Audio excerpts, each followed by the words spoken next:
Hi welcome to Dhanya YouTube channel. எல்லாம் பார்க்கும்போது subscribe பண்ணிட்டு பாருங்கள். பாப்பாவோட கிட்னிக்கும் பாப்பாவோட வளர்ச்சிக்கான ஃபுட்டு தான் இது.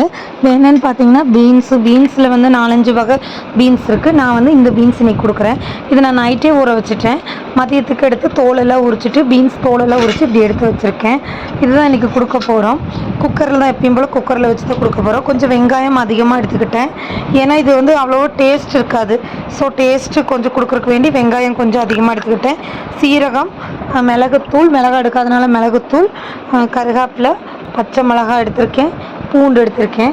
ஃபஸ்ட்டு ஆயில் ஊற்றிக்கலாம். என்ன ஆயில்னு பார்த்தீங்கன்னா இது எண்ணெய், நல்லெண்ணெய், தேங்காய் எண்ணெய் எல்லாம் மிக்சிங் ஆனது. எல்லாம் செக்கில் ஆட்டினேன்னா ஸோ எல்லாம் மிக்சிங் பண்ணி நாங்கள் எப்பயுமே தாளிக்கிறதுக்கு வேண்டி வைப்போம். பாப்பாவுக்கு இன்றைக்கி அதனால் எல்லாம் மிக்சிங் பண்ண ஆயில் தான் எடுத்திருக்கேன். ஒரு கருவேப்பிலை போட்டாச்சு. லைட்டாக எண்ணெய் சூடாயிடுச்சு, அதனால தான் கருவேப்பிலை போட்டோம். பூண்டு எடுத்திருக்கேன். பூண்டு என்ன பண்ணி எடுத்திருக்கேன்னா இடித்து எடுத்திருக்கேன். எப்பயும் அப்படியே முழுசாக போடுவோம், இல்லைனா வெட்டி போடுவோம். இன்றைக்கி வந்து அதை இடித்து போட்டிருக்கேன்.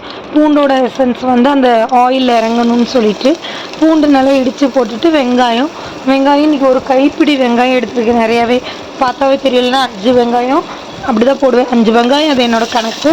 இன்றைக்கி வந்து ஒரு கைப்பிடி வெங்காயம் எடுத்துருக்கேன் பொடுசாக வெட்டிட்டு. இதிலே வந்து மஞ்சத்தூளும் போட்டுக்கலாம். இது நல்லா வணங்கின பிறகு மஞ்சத்தூள் போட்டுக்கலாம். நமக்கு தெரியும்ல, ஏன் இப்போ கடுகு போடுறதில்ல. நான் கடுகு ஃபஸ்ட்டு போட்டுட்ருந்தேன்.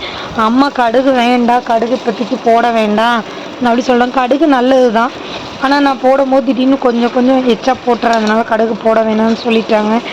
போடுறதுனா கையில் எடுத்து ஒரு 3 போடு, இல்லைன்னா நீ கடுகை போட்டு கொடுக்க வேண்டாம் அப்படின்னு சொல்லிட்டாங்க. அதனால தான் நான் கடுகு போடுறதில்ல. மஞ்சத்தூள் போட்டதுக்கப்புறம் சீரகம் போட்டுக்கலாம். சீரகம் போட்ட பிறகு இந்த பீன்ஸ் போட்டுக்கோங்க. பீன்ஸ் வந்து இதுலேயே இன்னும் நீட்டமான பீன்ஸ் இருக்குது. கருப்பு கலரில் இருக்குது, ஒயிட் கலரில் இருக்குது, பிளாக் கலரில் இருக்குது. இந்த மாதிரி நிறைய வகையில் பீன்ஸ் இருக்குது. இது வந்து பிரைன் டெவலப்மெண்ட்டுக்கும் இந்த பீன்ஸ் நல்லா ஹெல்ப் பண்ணும். ஆளை வந்து நல்லா க்ரோத் பண்ணும், குழந்தைங்கள நல்லா க்ரோத் பண்ணும். இப்போ வந்து பெப்பர் தூள் போட்டுடலாம். நம்ம ஓரளவு நல்லா வணக்கணும். பெப்பர் தூள் போடும்போது இந்த பருப்போட ஸ்மெல்லு நல்லா வரும். அப்புறம் நீங்கள் உப்பு போட்டுருங்க. உப்பு போட்டுட்டு நல்லா கிண்டி விட்ருங்க. இந்த நம்ம போட்ட பவுடர் ரெண்டுமே இந்த பருப்பில் மிக்ஸ் ஆகிற மாதிரி கிண்டி விட்டுட்டு ஒரு லைட்டாக அதுக்கு கொஞ்சம் சூடு கிடைக்கிற அளவுக்கு கிண்டி விட்டுட்டு தண்ணி ஊற்றிடுங்க.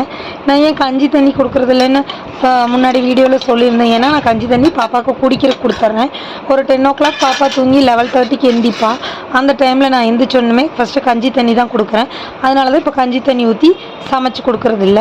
இது நல்லா கொதித்ததுக்கப்புறம் ரைஸ் போட்டுக்கலாம். இப்போ வந்து குக்கரில் போட்டுட்டு நான் 10 விசில் விட்டேன். ஏன்னா இந்த பருப்பு வேகணும்னு சொல்லிட்டு நல்லா வெந்து கிடச்சிச்சு. பாப்பாவுக்கு இது தான் கடைஞ்சி கொடுத்தேன்.